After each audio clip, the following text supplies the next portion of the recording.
Assalamualaikum warahmatullahi wabarakatuh. Perkenalkan, nama saya Siti Gita Rajana. Saya sebagai guru pembimbing di SD Caka Sumba 1, Kecamatan Sorokan Jeruk.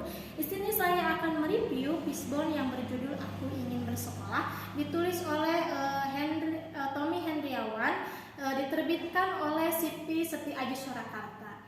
Berhalaman 60 halaman. Siapa aja sih yang ada di tokoh di dalam buku ini? Yaitu Pajar, orang tua Pajar, Ardi, dan orang tua Ardi.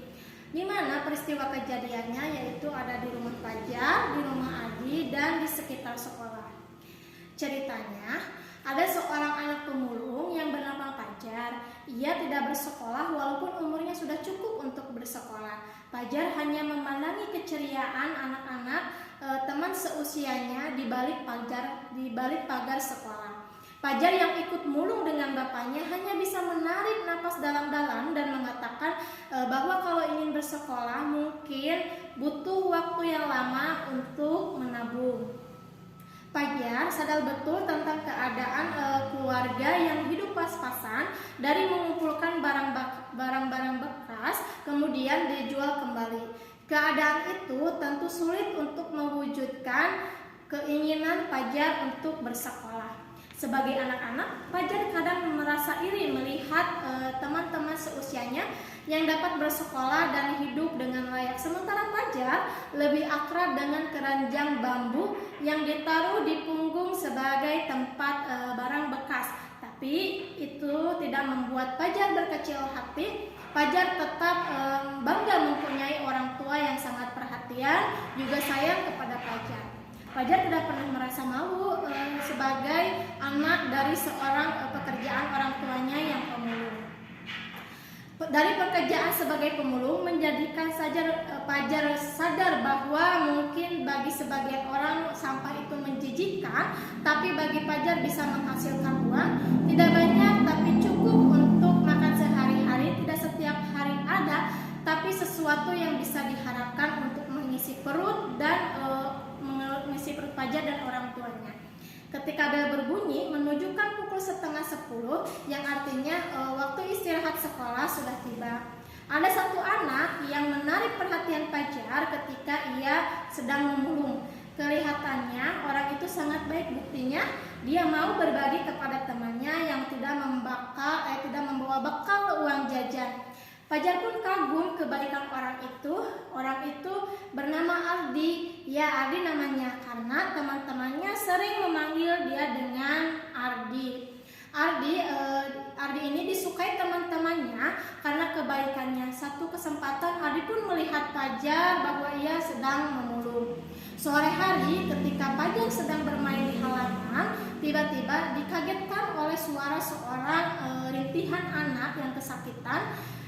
Saat Pajar mendekat, orang yang merintih itu betapa terkejutnya Pajar, yaitu Ardi. Ardi merintih kesakitan akibat jatuh dari sepeda. Tak lama itu, Pajar cepat menolongnya. Mereka saling bertatap, betapa tak asingnya lagi mereka saling berjumpa walau tak bersuara. Pajar yang tak mungkin sanggup menggendong Ardi akhirnya menaikkan Ardi ke atas sepeda, lalu Pajar menuntunnya untuk mengantarkan pulang. Nah, sepanjang perjalanan pulang, Ardi masih kesakitan sambil menunjukkan arah rumahnya. Sesampai di rumah, betapa panik ibu yang melihat anaknya dalam keadaan luka pada lutut dan siku. Yang merasa sudah cukup, Pajar membantu Ardi, lalu Pajar pamit untuk pulang. Ibu Ardi mengucapkan rasa terima kasih kepada Pajar dan bertanya di mana Pajar bersekolah. Beberapa detik Pajar terdiam. Jantungnya tergetuk kencang, bukan menahan marah oleh pertanyaan ibu tadi, tetapi oleh perasaan yang lama membelenggu, rasa minder. Pajar pun menjawab, "Aku tidak bersekolah," dengan suara tak bersemangat. Ibu merasa Pajar bukan orang yang malas. Ardi mengatakan, "Berjanji aku akan membantu Pajar sekolah." Pajar pun membalas perkataan Ardi, "Tidak usah Ardi, itu sangat berlebihan. Berjanjilah untuk membantuku membaca dan menulis." Orang bodoh bukanlah orang yang tidak mau sekolah, tapi orang yang tidak mau belajar. Bahkan orang yang sekolah sekalipun akan menjadi bodoh karena tidak mau belajar. Fajar ingin menunjukkan kepada anak-anak yang sering mengejeknya sebagai anak pemulung yang bodoh dan kotor. Saat Fajar menuju pulang, di perjalanan termenung selama ini, Fajar berpikir tidak ada satupun dari anak seusianya yang mau berteman atau bergaul dengannya. Lain dengan Ardi dan keluarganya yang hangat menerima Fajar sebagai anak semestinya, tanpa memilih dari mana dia berasal. Sesampainya Fajar di rumah, Fajar yang sedang bersemangat belajar huruf demi huruf seperti bayi yang baru bisa berbicara, membuat bapak semakin bersemangat mengumpulkan uang agar Fajar bisa bersekolah. Akhirnya ceritanya Fajar bisa merasakan duduk di bangku sekolah berkat Ardi dan ibunya. Ibu Ardi membantu menguruskan kelurahan agar Fajar bisa bersekolah. Harapan Fajar bisa mengangkat derajat orang tuanya. Bapaknya sungguh bertekad-tekad untuk belajar dan prestasi yang ia raih nanti bisa membuat Fajar berguna dan membuat Fajar menjadi anak kebanggaan untuk orang tuanya.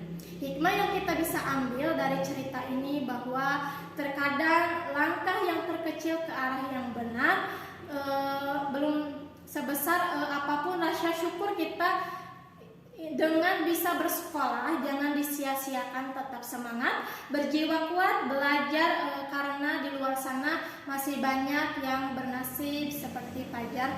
Jadilah orang yang baik, yang gemar tolong-menolong, tidak memandang status dan membedakan apapun, karena kita semua di mata Tuhan itu sama. Sekian review dari saya. Seseorang yang banyak membaca dan bertindak akan banyak melihat dan mengetahui. Makin banyak kita membaca, makin banyak kita menemukan informasi. Sekian dari saya. Wassalamualaikum warahmatullahi wabarakatuh.